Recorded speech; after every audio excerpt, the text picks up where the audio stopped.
1945. The Nazi regime is in its final throes. In their heads and their hearts, all the senior Nazis must know this, but they cannot publicly say it. Many of Hitler's inner circle are falling away. At the very last moment, here are rats leaving the sinking ship, and he's furious about it. Amid the lunacy of late war, SS Chief Heinrich Himmler is making clandestine deals. Himmler isn't true anymore. He's planning treachery, he's planning treason. And silent shadow Martin Bormann faces an impossible decision. It's a mixture of I want to survive, I want to get out, and I have to be loyal. The hidden First Lady of the Third Reich, Eva Braun, is rewarded for her fierce loyalty. The relationship has been secret from the German people. And Hitler's flamboyant deputy, Hermann Goering, attempts to seize power. If he gets it wrong, he'll be assassinated.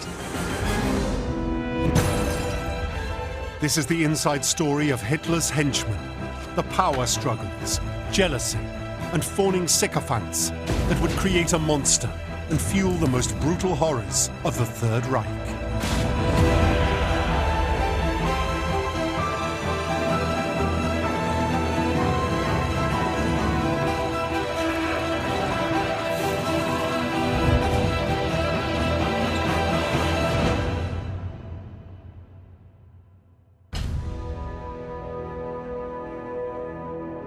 April 1945.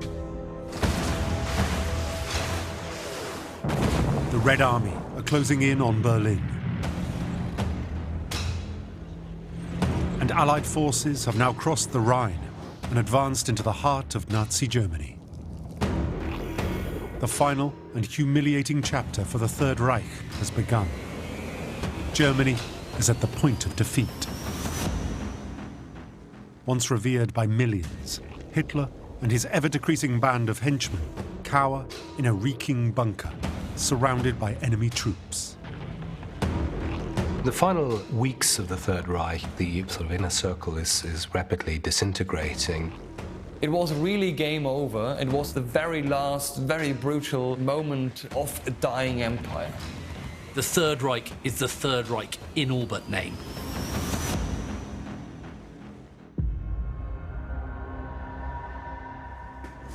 Adolf Hitler, now a drug-addled physical wreck, has retreated to his subterranean fortress beneath the Reich Chancellery Gardens.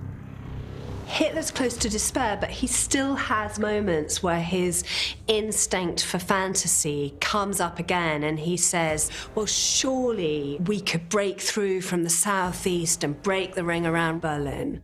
He'll suddenly get excited that there's hope, there's a plan, and of course he is surrounded by people who won't confront him with reality. Of the original circle, only Martin Bormann, Hitler's private secretary, and Joseph Goebbels, propaganda minister, are with Hitler in this nightmarish underground world. But today is an important date in the Third Reich's calendar, the Führer's 56th birthday, and they're expecting visitors. Hitler's birthdays have always been a really big deal, with loads and loads of presents sent by the German people and celebrations with the inner circle. And that inner circle all make the journey to bombshelled Berlin. SS Chief Heinrich Himmler has been one of Hitler's most loyal followers. But for the past few months, he's been steering clear of the underground madness, residing in a sanatorium 100 kilometers north of Berlin.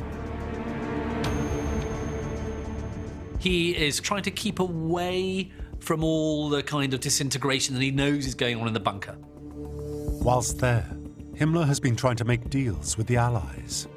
He wants to be the man to take over Germany once the inevitable happens. Despite his treasonous acts, Himmler still leaves the haven of the sanatorium to visit Hitler. Loyal Heinrich, as Hitler always used to call him, will remain loyal for one last time. He's going to go down to Berlin to go to Hitler's birthday party. The journey to bombed-out Berlin involves a dangerous 100-kilometer road trip. You can't underestimate the dangers of what it is to go to Hitler's birthday party. Hitler's birthday gift from the Soviets is an artillery barrage right into the heart of the city. And it's not just the enemy he has to watch out for. His own organization, the SS, are assassinating deserters. The SS and various military police formations are stringing up people left, right, and center for treason. In a sense, at the very moment that Germany has effectively lost the war, that the regime becomes most dangerous. He obviously decides that he's safer showing loyalty at this point. Even for the SS boss, in these dangerous times, it's important to turn up and give the illusion of allegiance. Traveling by road is perilous, but by air, it's positively suicidal. Nevertheless, Minister of Armaments Albert Speer risks the treacherous flight into Berlin. You have got to fly over territory that is occupied now increasingly by the Red Army, or perhaps even by the Allies coming from the West. And even if you've managed to survive not being shot down, you're going to have to land not in some nice airstrip. You're going to have to land on a street in the middle of Berlin, where there are potholes from artillery shells, where there are fires raging all around you. Speer's motivations for taking the risky flight into Berlin are also puzzling. According to his memoirs, months earlier, he had been scheming to assassinate Hitler. His plan, he'd later claim, was to infuse the bunker with poison gas. But a newly fitted chimney, installed as an anti-gas precaution, had thwarted the idea. No, I think there's no doubt that he did think about this and talked to some of his staff about it and so on. But I think it's much more likely that he used this story in order to persuade the Allies that he was actually not such a wicked Nazi as all the others. Whatever the truth, Speer knows defeat is close. He knows the war is over. He knows he served a regime that's failed. So why head to Berlin? Could Speer be harboring some secret, lofty ambitions? I think Speer hopes that perhaps Hitler will hand on the kingdom to him.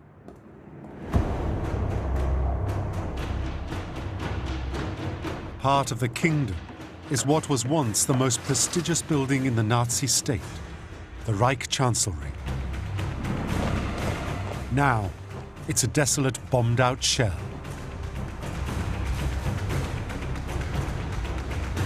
An apt setting for the inner circle to gather and pour their ritual congratulations to the deranged dictator on his birthday.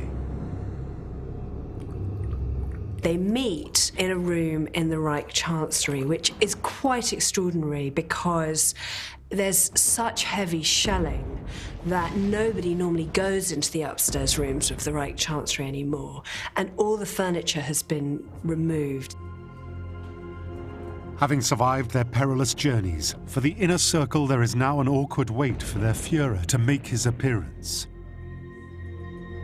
8 meters down below, in the impregnable bunker, Hitler is going about his daily ritual.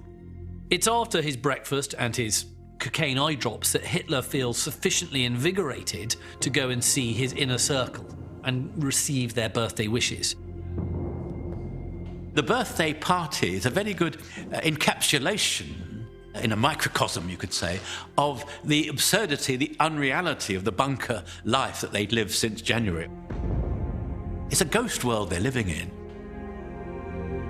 Another key player in the inner circle who thinks traveling to Berlin is worth the danger is head of the Luftwaffe, Hermann Göring.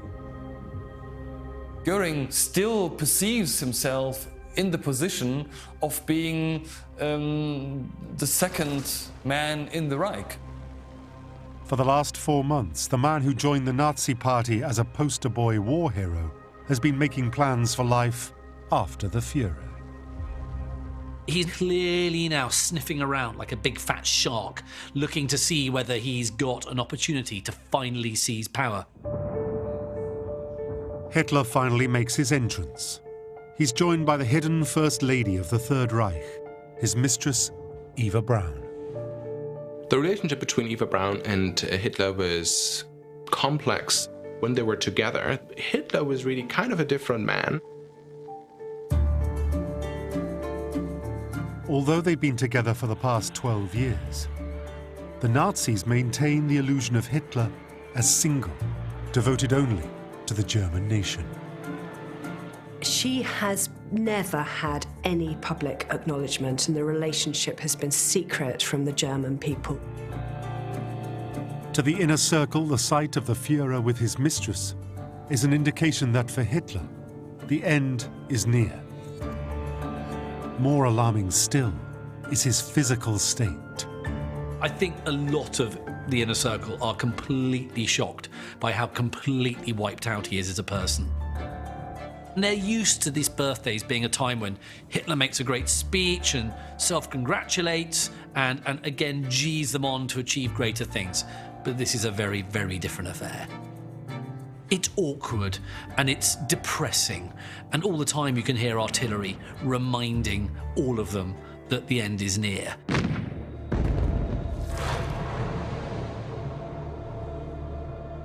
As always, Martin Bormann, Hitler's private secretary and permanent shadow, is close by when the Führer makes a momentous announcement. Hitler will stay in Berlin and, if necessary, die in the bunker. Hitler's inner circle react to this in different ways. And everybody is very tense and awkward. For Bormann, news that the Führer will stay in the bunker is devastating. He was hoping the Nazi leadership would relocate to the Berghof, Hitler's mountain retreat. A decade earlier, Bormann had overseen its construction, including a network of impenetrable bunkers deep beneath the Alps, designed to keep the Führer and Bormann out of harm's way. But it's not to be. It's wishful thinking, and Hitler still has enough vestige of brain to realise this, that really it's an utterly pointless exercise. Bormann's plan is, for now, foiled.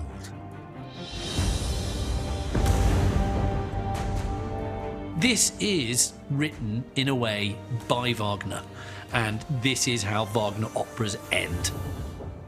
And they all know it. But Goering watches with interest. He interprets Hitler's statement as a resignation and his opportunity to take control of the leadership. Essentially, it's very obvious that Hitler has gone to Berlin because he will never surrender, and ultimately he would rather die in his capital city than be seen to be fleeing. Goering, though, has no qualms about fleeing. In fact, he's long been preparing for it. His servants have already evacuated his acquired spoils of war, some 5,000 works of art. He moves all his treasures, his paintings, he moves all his money out of German bank accounts. That morning, Goering's country residence, Karenhall, had been rigged with 20 tons of explosives. If he can't enjoy the grandiose estate, it must be destroyed.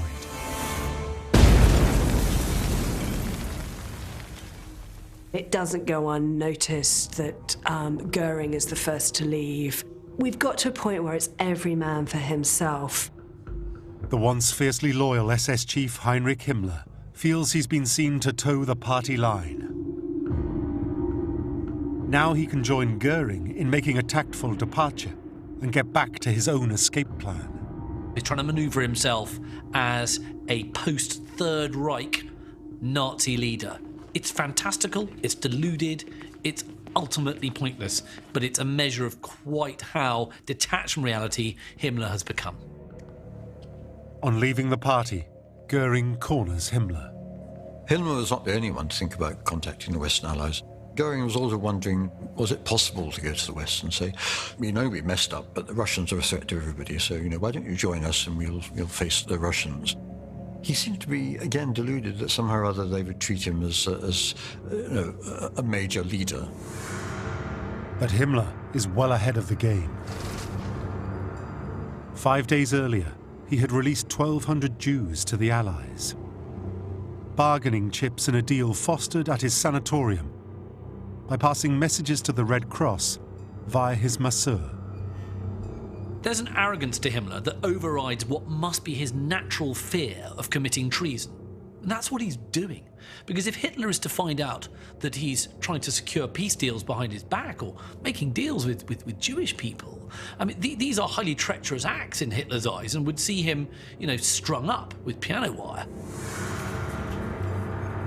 Himmler tells Goering he's beaten him to it, and that he's due to meet Count Folke Bernadotte, Vice President of the Swedish Red Cross, that night.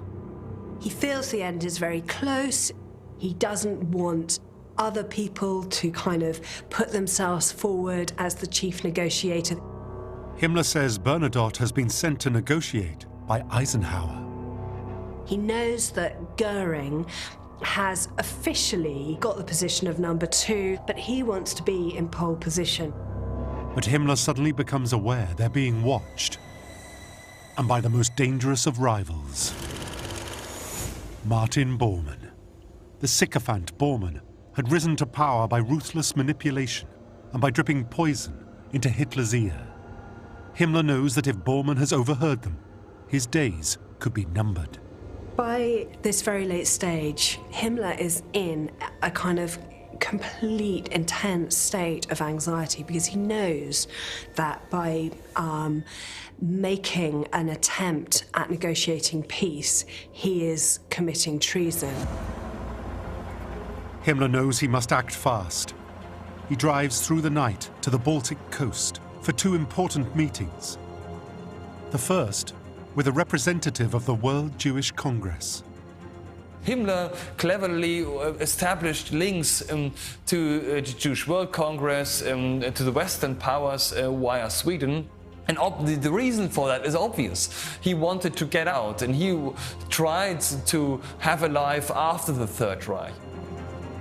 By this point, the death toll of Jews is reaching 6 million, all masterminded by Himmler. But months earlier, he'd been trying to cover his tracks. From early January 45, Himmler, with an obvious intention of winning some favour in the eyes of the Allies when the war ended, began a programme of closing the concentration camps, bulldozing over the worst aspects of them and trying to present a more humane front for the Allies when they took over. But there's no way Himmler could distance himself from the atrocities entirely. His rebrand to become the person to rule Germany post-Third Reich relies on these meetings between men of radically opposing ideologies. For 45 minutes, Himmler gives a long-winded justification of Germany's actions against the Jews. He promises that the killings would stop and that the camps would be handed over intact to the Allies. By Himmler's second meeting that evening with the Swedish diplomat Count Bernadotte, he is becoming increasingly paranoid. He's in a kind of hysterical state and he's got his pistol in his pocket and he's worried the whole time that, Bormann's men are going to burst through the door. Exhausted, Himmler leaves, believing he's one step closer to meeting Eisenhower. But his fear remains.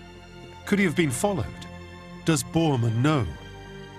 One thing is certain, Himmler is playing a very dangerous game.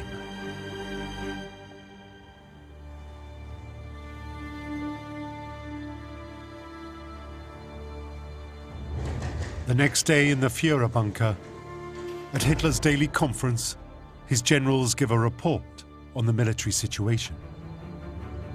The 22nd of April sees this key meeting with Hitler and senior members of the inner circle, various generals, but also Bormann and Goebbels. And it's when he finally realizes that the military situation is now hopeless.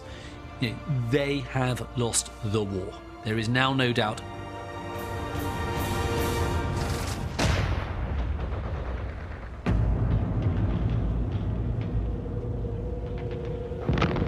This is a huge moment, because up to this point he has always said, we will win, I will be like Frederick the Great, I will push back my enemies at the gates. He looks at the military situation, and even for one of history's worst commander-in-chiefs, he realises that the war is over. Goebbels, who has been loyal since the beginning, is devastated. There is no future without Hitler, for himself or his family. Hitler has this enormous rant that can be heard almost throughout the entire bunker complex. And these sort of generals in the inner circle are just sort of shaking and quaking at this absolute apoplexy of rage. It's the end of this enormous odyssey that's taken him all the way from the beer hall to the bunker. And all that's ended in is just doom and catastrophe.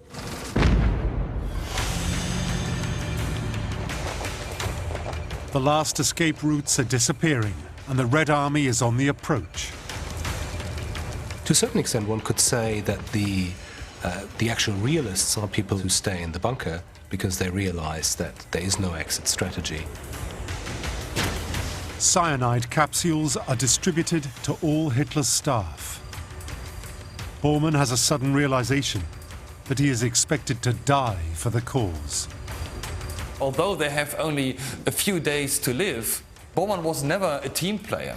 Bormann had never in mind, what can we achieve together?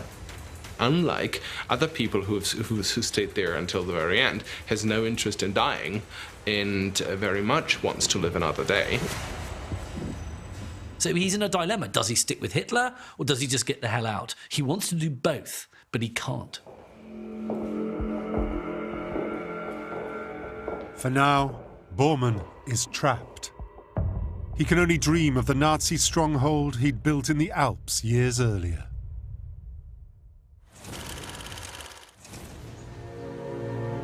But Goering is already enjoying the fresh mountain air. He's heard the news of Hitler's acceptance of defeat, and despite Himmler's plan, Goering decides he'll make his play for the top job. But until Hitler is dead, it's a very dangerous move. It is his official duty, if the Führer has died or if the Führer has been kind of rendered incompetent by circumstances, for him to take over the governance of Germany. He carefully dictates a tactful message to Hitler, requesting authorization to take over as successor. Mein Führer, you're under such pressure. Unless I hear anything to the contrary from you within 24 hours, I shall assume you have lost the capacity to govern and I will become Führer. He immediately recognises that this is very sensitive, very difficult. If he gets it wrong, he'll be assassinated. As is usual protocol, Bormann is the first to take receipt of the telegram from Goering. Everything that comes to Hitler is filtered through Bormann. For Bormann, making sure that nobody else becomes powerful is important, and specifically, he doesn't want Goering to be the next leader of Germany and to take over, because if he, Martin Bormann, survives, he doesn't have a good relationship with Goering. And so he very much puts it to Hitler that the telegram is an act of betrayal. Bormann steers Hitler into seeing the telegram as an act of appalling treachery. It shows that everything has failed. If he can't keep Goering, then he can't keep anybody. So even the carefully crafted telegram is a disaster for Goering.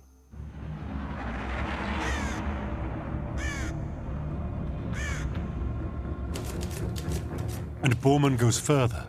He fires off a message to Goering saying, "I forbid you to take any steps in the direction you have indicated. Signed, Adolf Hitler." Goering sees the writings on the wall, he cables back and says, yes, okay, I'll resign. And the German public are told that Goering's had a massive heart attack and he's going to have to resign from all his offices. But Goering's resignation is not enough for Bormann. He orders Goering's arrest and execution. He is arrested by the SS, but then luckily a unit of Luftwaffe soldiers comes past, and Goering says, "Help, I'm being held by the SS, do something about it." And they clear the SS off, and Goering is rescued. Luck is on Goering's side, and he lives to fight another day. Another target in Bormann's sights is Heinrich Himmler. Since his covert meetings to try to make peace with the Allies, Himmler has been nervously awaiting a response. He can only hope that his act of treason remains secret. Bormann has been sniffing around, but he can't find anything conclusive to pin on Himmler. But then the Allies come to Bormann's aid. News of Himmler's clandestine deals is broadcast to the world. Himmler's secret is out, and he knows exactly what this will mean to Hitler. The enemy's broadcasts reveal his loyal Heinrich, as he calls him, has gone behind his back and betrayed him, tried to sue for peace. There is, to me, a difference between Goering and Himmler. The whole thing with the Goering telegram, I think, is just a misinterpretation from Goering. Himmler was really dealing with the enemy. Hitler once referred to Himmler as the only truer man in Germany, meaning the only man he could truly rely on. He couldn't believe that Himmler would betray him.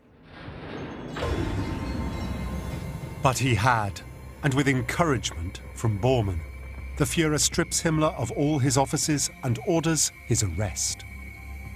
To Hitler, Himmler's is the ultimate betrayal.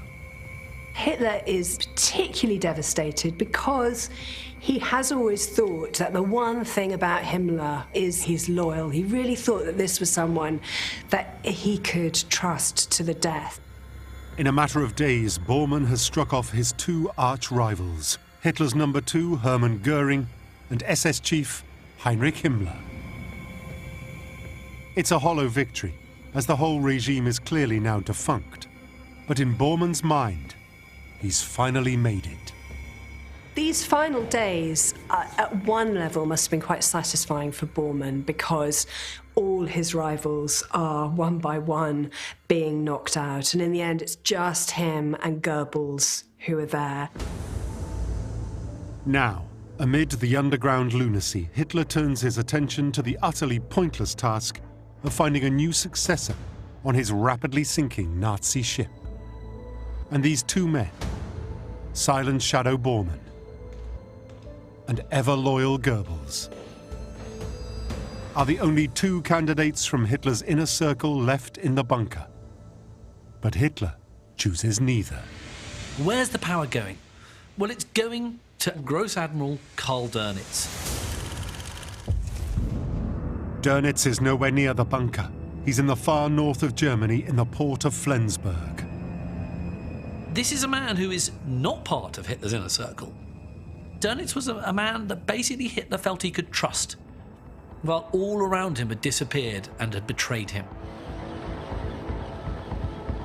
Dönitz had gained Hitler's trust, partly because he delivered on a promise of a revolution at sea, achieved by new U-boats that could remain submerged for long periods. Since the start of 1945, the two men had grown close. Dönitz represented a new figure, a break from the circle, and a man who could probably do some business with the new Germany. He is not someone who has been part of this infighting and this whole soap opera that's been running for 2 decades. For what it's worth, Goebbels is given the cursory title of Reich Chancellor of Germany, while Bormann is made head of what's left of the Nazi Party. To him, it's a great honor. Bormann likes to see himself, I think, as being the super loyal. Whatever happens, he will be there.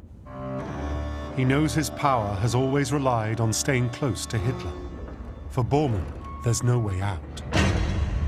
Bormann is failing to persuade Hitler to leave, so he knows he's facing his own death, and he's facing it reluctantly. Goebbels' loyalty is more fanatical. For him, there's no future without the Führer. Goebbels writes a letter from the bunker to his stepson, so we know quite a lot about his state of mind, and he is saying, everything I have because of Hitler. Who I am, I owe completely to Hitler, and it would be an act of terrible disloyalty not to stand beside him right to the death. So great is his devotion to Hitler, he brings his wife Magda into the bunker. His wife, Magda Goebbels, is similarly obsessed with, devoted to Hitler, and she insists on bringing their children. They tell the children they're going into the bunker so that they can be in the thick of it for the victory that is about to happen.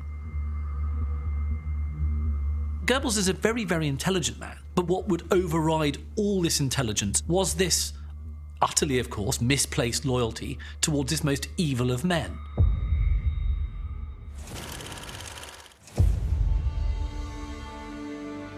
There is one other hidden but equally devoted member of Hitler's inner circle still in the bunker.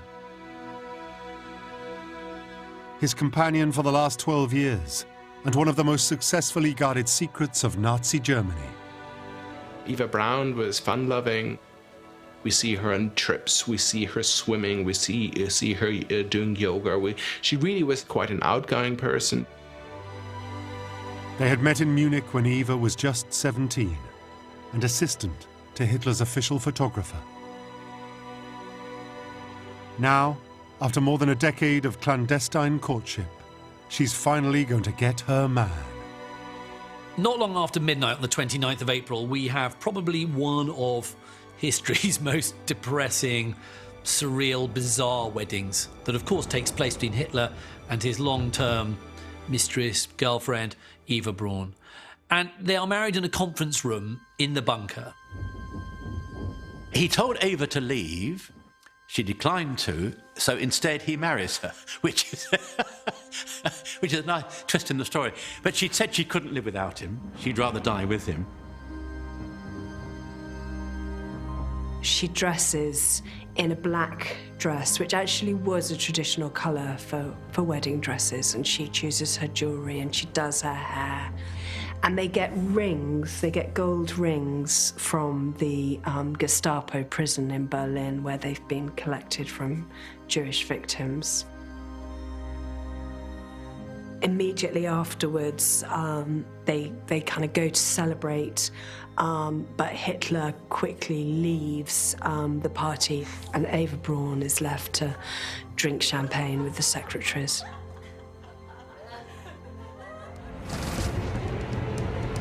Above ground and unaware of the subterranean drama in the bunker, the people of Berlin are living with the effects of the debauched regime. Suffering is on a terrible scale. Most are close to starving, and all are living in constant danger. Everyone desperately wants peace. People have started destroying evidence of any link to the Nazis.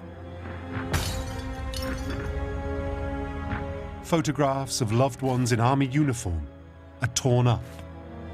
Berlin is in ruins. The defense of Berlin is depending mostly on Hitler Youth, 15-year-old boys trying to defend Berlin with barely any weapons, and the Russians just coming closer and closer and closer on all sides.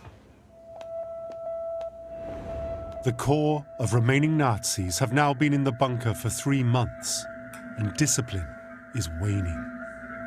The last 24 hours in the bunker are like a vision of hell. It's people sitting around, drunk, half drunk, plotting ways in which they're going to kill themselves or plotting ways in which they're going to escape. It's a hole in the ground, and they're living very grim, unreal lives. The image I always got in my mind, I can't get out of my mind, is the noise and smell of the bunker. Air conditioning system running on diesel, very noisy system. And the smell, it was said, of urine and fetid body odour. And cabbage. The remaining SS officers are permanently drunk, and along with the bunker's women, determined to make the most of their last hours. Bunker itself is becoming an increasingly sordid, smelly, smoke-filled, alcoholically charged cesspit. There's no doubt life in the bunker was amazingly claustrophobic. It was a small area, people all bound up together, all knowing, of course, that their fate now hung in a balance. The Soviets are now only a kilometre away. For those in the bunker, time is running out. This is the end of the Reich. That day, news from Milan reaches the bunker. Hitler's fellow fascist and one-time ally, Benito Mussolini, has been captured by Italian partisans. Hitler is absolutely horrified when he learns of Mussolini's fate, how he's not only been executed, but he has been strung up with his mistress in a Milan square. And it's a humiliation that Hitler is determined not to have, and he is determined that the Russians mustn't get hold of his body. The final act. Hitler would probably have liked it to be leading his troops into battle and died a noble death, but no, it's a squalid end, actually.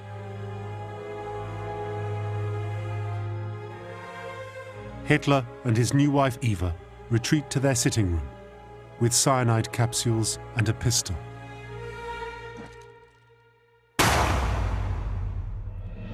Hitler takes his pistol and shoots himself in the face, and his wife poisons herself. They, in likelihood, do it simultaneously. Bormann nervously opened the door just to check that what they think's happened has happened. After Hitler and Eva Braun kill themselves, this sort of strange atmosphere descends on the bunker. People who've basically got into the bunker because they are such followers suddenly have to make decisions and take actions themselves. Given the public display of Mussolini's corpse, the first task for Bormann is to dispose of Hitler and Eva's bodies. When the bodies of Hitler and Eva Braun are carried out of the Reich Chancellery Garden to be burnt, it must have been an extraordinary moment for them. They bound their lives to this man for 20 years, and now he was dead, now Germany was ruined, now they were likely to die as well. It summed up, in a sense, the bankruptcy of the system they'd served. Hitler is now being burnt. He is now finally being destroyed.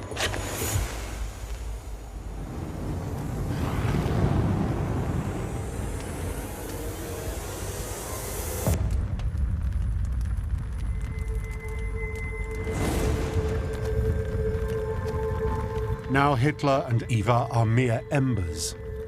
There's an even more daunting task: to inform the world. As so often when a kind of dictator dies, it takes a long time for the people around him to actually kind of come to terms with what's happened and admit it publicly. They pretend that Hitler is still alive. Goebbels, the man tasked with party communications for the last decade, remains tight-lipped. This delay will give him and Bormann a final opportunity for a negotiated surrender to the Red Army, without consulting the new head of state, Dönitz. But for Goebbels, the new Reich Chancellor, his only attempt at international negotiation ends in abject failure.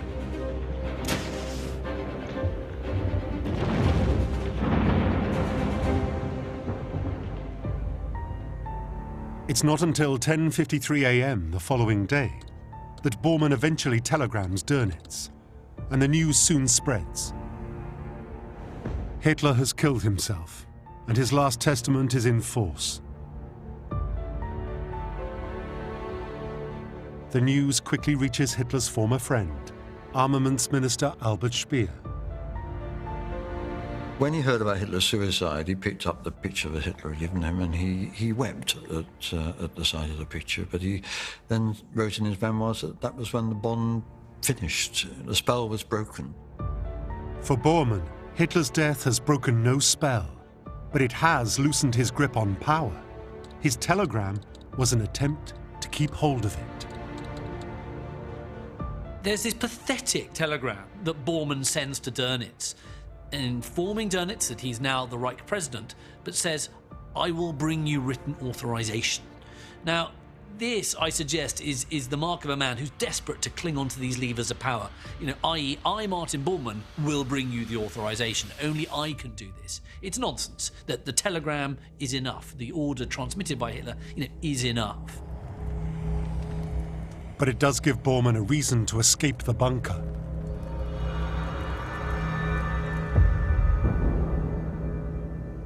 For the deeply fanatical Goebbels and his wife Magda, escape doesn't even enter their minds. There is only one thing left to do. They'll follow Hitler to the last. With Hitler's death, the new Chancellor of Germany, albeit very briefly, Joseph Goebbels and his wife, know that they're next. They're terrified. They're going to die, and they're going to do it to each other. But first, they need to deal with the children. Magda has her children sedated, and she poisons them with cyanide. She couldn't live in a world without National Socialism. And that's one of the most powerful comments from an insider on the whole character of the takeover of rationality and normality by the Nazi regime. An hour after poisoning her children, Magda is seen playing cards, pale, red-eyed, stony-faced, and smoking endlessly. She sat and played patience. Now, you say, how inhuman. But what else would she do? What else could you do when you'd killed your own children?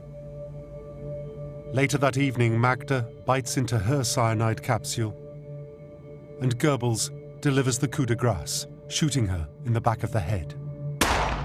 Then he bites on his own capsule and shoots himself in the temple. It's a proof of utter loyalty that Goebbels and Magda will follow Hitler, the leader of their inner circle, to death itself. SS guards douse the bodies in petrol, but there isn't enough left to set fire to them properly.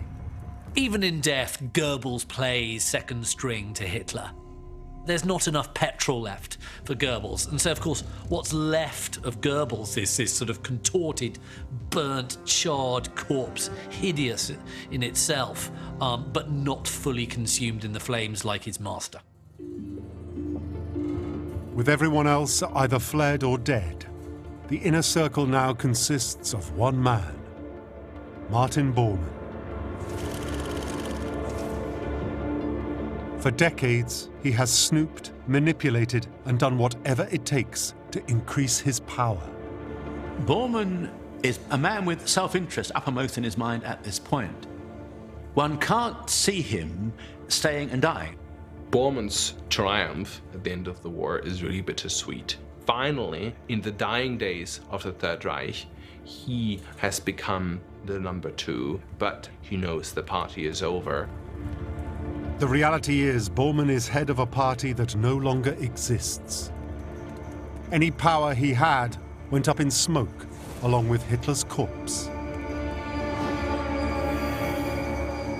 The only way to regain it is to make the 400-kilometer trip to Dönitz in Flensburg.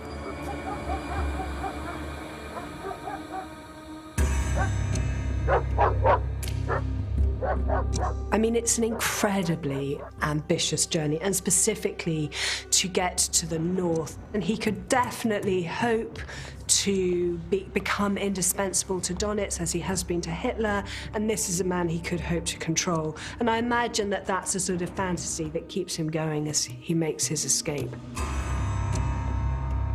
Bormann is desperate to get out. He's desperate to get up to the north. He's desperate to join the new government.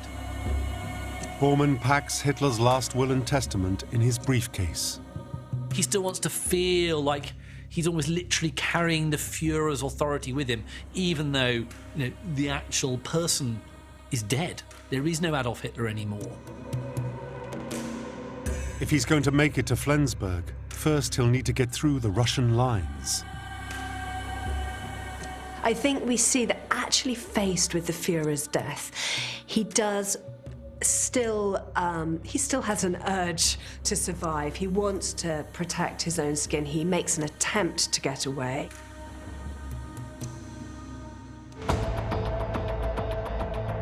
Five days later, there is total and unconditional surrender.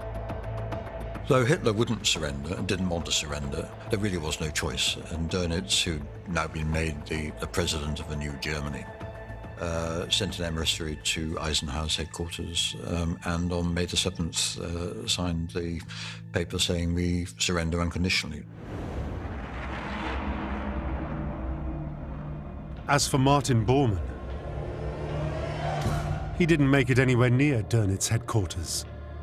After stumbling out of the bunker in the early hours, eyewitnesses claim Bormann was terrified, silent, and disorientated. The Russians are right there, and he knows if he's captured by the Russians, he'll be tortured, and he'll never see the light of day. It's thought that at the sight of approaching Soviet troops, he had taken his own life.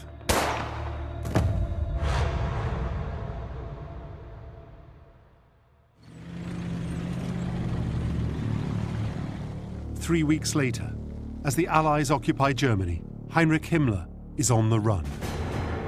Himmler, interestingly, as the leader of the SS, you would expect he would fight in the ruins of the Chancellery in Berlin, but this was not the case.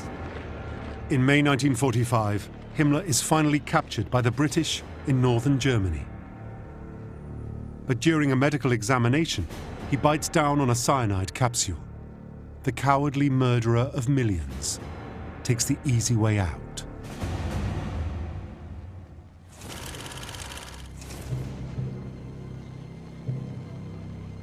Hermann Göring, the flamboyant former fighter ace, has also been captured by the Allies.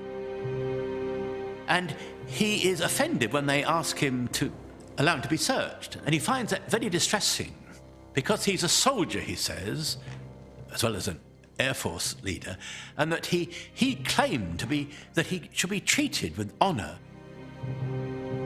Göring is imprisoned at a converted luxury hotel. With characteristic arrogance, he still believes he can talk his way out of trouble. Göring then thinks, because he'd been so high in the Nazi hierarchy, he can do a deal with the Allies, and treats the Allies as if they were simply diplomats and he's one of them. But Göring is mistaken.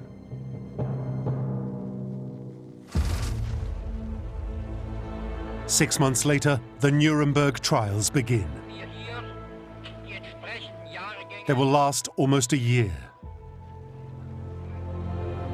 Sat beside Göring is his one-time inner circle colleague, former Deputy Führer and Hitler disciple, Rudolf Hess. Hess had been jailed in Britain ever since he'd flown to Scotland 4 years earlier on a crazed solo mission to try to make peace with Britain.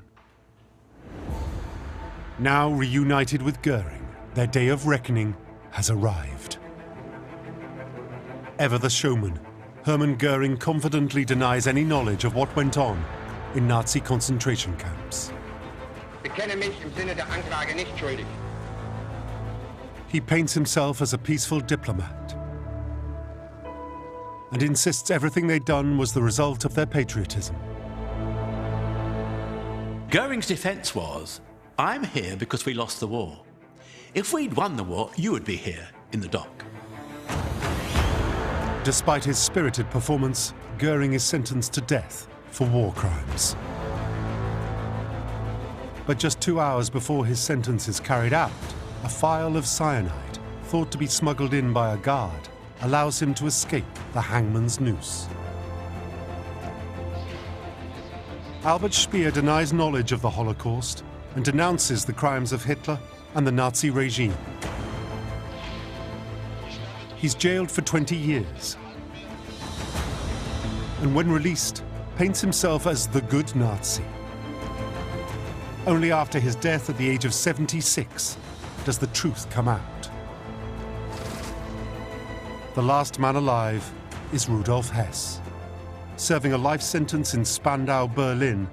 In 1987, at the age of 93, he hangs himself in the prison garden summer house. Hitler's inner circle had been forged in the ashes of the First World War.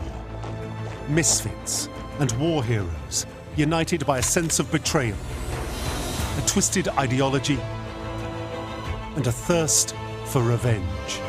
Only circumstance could have created the conditions for them to do what they did. Determined and cunning, they had capitalized on their nation's discontent and deceived their countrymen to rise to positions of ultimate power. But personal ambition and jealousy had seen them turn on each other in bloody betrayal. And there's a bitterness underlying it. And if one adds personal rivalry to that, of course, you have a very powerful, explosive quality to it. It was a regime in which all power derived from one man. It's all about Hitler. He is the heart of the inner circle. And without that heart, the whole thing falls apart.